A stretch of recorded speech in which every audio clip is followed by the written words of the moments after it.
Hey, what's up? It's Sam from HiViz LEDs, and this is the Firetech Windshield Brow Light Mounting Kit.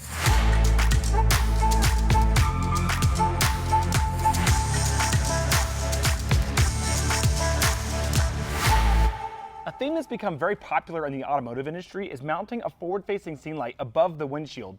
Now, a lot of the light kits you see just driving down the street are like your Amazon special, low cost, high likelihood of failure type fixtures. The Firetech Brow Light is the only light fixture designed to be an industrial, rugged light fixture specifically for the public safety market. We've got redundant circuit boards and redundant technology built in that makes this thing perfectly suited for a fire truck or other emergency vehicle. Now, some people still like that mounting look and mounting style because what it does is pushes the light fixture forward, which limits the amount of light wasted on the roof of the cab. So for this style mounting kit, we make a couple different models. This happens to be for a 17 Plus Ford Super Duty. We make them for a variety of vehicles. We do them in white or black, and they're typically for a 46 to 55-inch light, depending on the size of the cab that it's installed on. For more information about the Firetech mounting kits, reach out to a Firetech team member for a demo.